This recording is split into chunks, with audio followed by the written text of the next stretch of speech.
Hey, welcome back, and today we're going to be covering Chapter 10. Chapter 10 is about economic and restorative justice reparations. And reparations basically means repair, to repair harm, which gives me a segue into restorative justice. But first of all, let's start here. We need to begin the lecture today discussing community justice. And community justice is a philosophy that uses community stakeholders. They use these stakeholders to control and reduce crime and rebuild community relationships. It's through community policing, community courts, and restorative justice that we achieve community justice. And let me just further explain, which is outside the realm of your chapter, the concept of the social contract. And the social contract is basically what runs the criminal justice system. What I mean by social contract is as follows. By the sheer fact that you were born a citizen of the United States of America, you entered into a social contract. So what that means is we agree as citizens to abide by the laws. And because we abide by the laws, we are afforded certain protections from the criminal justice system. So if we violate the law, then it's up to society to intervene with our behavior. So it's like this. Here's a practical example. If you've ever been to court or seen any kind of court proceedings, you'll hear that it's not Heidi Samuels versus Jane Snyder.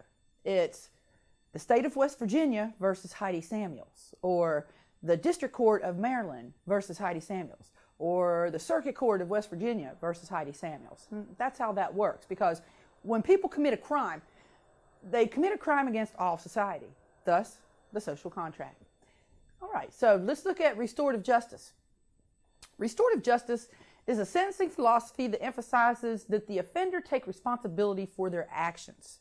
And they try to get the offender to repair the harm that they've done to the community and the victim. And here's an easy way that I like to look at restorative justice, and it's a program that makes the victim whole again. Make the victim whole again. Restorative justice. See, restorative justice focuses on the victim, not the offender. And your typical criminal justice programs, we tend to focus on the criminal. Like, how are we going to punish the criminal? Where are we going to sentence the criminal to? How long are we going to sentence the criminal? That sort of thing. So let me give you some principles regarding the restorative justice programs. So it's community-based, and it combines mainstream American criminal justice with indigenous justice practices by Native Americans. And not just Native Americans, but something beyond your book is that your book doesn't talk about is how we have incorporated the Aboriginal practices into these restorative justice programs. Like when we talk about the talking stick, and that's an example of a restorative program wherein people sit around. I'm sure you've seen it on sitcoms because people like to make fun of it. But it's a good way to communicate. It's where one person holds the stick, gets to talk. The other person doesn't get to talk until that person's done. So I don't know about you, but sometimes I get overzealous about things in a conversation or a dialogue about something I feel very strongly about, and I tend to want to interrupt people. So this is a good way that's a good program to show respect for each other. So restorative justice principles, they focus on the victim, the offender, and the community rather than just punishing the offender. They use reintegrative shaming rather than stigmatization. And we talked a little bit about stigma of offenders. And the stigma means that it's an idea that people have about somebody just because they've been in prison. For example, if say you had a neighbor that was arrested for murder, or I'm sorry, use this one. Say you have a neighbor that was arrested for child molestation. What would be your first thought? I'll bet you would think your neighbor did it. And I bet you'd probably have a predisposed idea to keep your kids away from that person, just to be on the safe side. So that's a stigma that is attached to a particular crime. Now with reintegrative shaming, it's a little bit different. For example, offender notification laws are a way to keep society safe, but it also shames the offender into not doing that crime anymore. So reintegrative shaming allows the victim and the community to disapprove of the criminal behavior, but seeks to repair that weakened bond between society and the crime. So there are 6 commonalities shared by all restorative justice programs.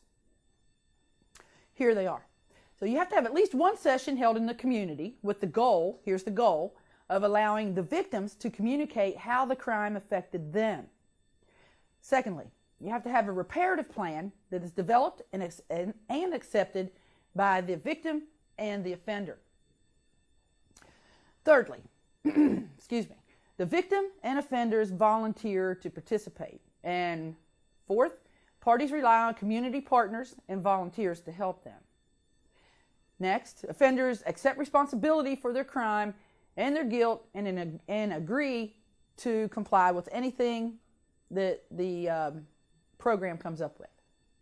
And so while restorative justice programs can take place in jails and prisons, most commonly these are done in the community and used as an alternative to your traditional based court programs. Here's a specific type of restorative justice program. Victim Offender Mediation, VOM for short. We've had this going on in the United States since about the early 1980s. So there are really thousands of programs worldwide. And here's how it works. The victims agree to participate in order to seek restitution, maybe seek punishment, and share their grief with the offender. Victim Offender Mediation. I have a great video that I show usually in my traditional classes. And you'd be surprised how well this program works. In the video that features 3 people that are survivors, somebody in their family had been murdered. And you'd be surprised, you'd think these people would want, have a vendetta or want retaliation or so on. But really what they really want to do is get some closure. They want to be able to express their pain, their grief, and tell that offender how their behavior, their actions, their crime, if you will, actually impacted their life. And yeah, it dredges up a lot of feelings, and certainly this is a program that's not meant for everybody, especially victims of sexual assault. So the victims really report satisfaction with the case outcome because if we're not dealing with something as heinous as murder, if they're just looking for restitution or something like that, then a lot of times they get their restitution. Funny thing is, though, 40 to 60% of victims actually refuse to participate in any kind of victim offender mediation. Another type of program is reparation boards, and they've existed in juvenile justice since about 1920. So it's a board consisting of various people from the community who get together and basically decide what they're going to do with the case. Next, we have victim impact panels. And this is like 1 or more confrontational meetings that occur post-conviction between willing offenders and those whose lives have been affected. It doesn't just have to be the particular victim. It can be the surrounding community. And it's not necessarily the exact same victims of the offender. So it's not meant to condemn or shame the offender, but it's help them make better decisions in the future. Another one, and some people find this really odd, is called sentencing circles. And this is where the indigenous factor comes in. So these are circles, they're based on tribal justice, and they rely on reintegrative shaming. The circle consists of the following people.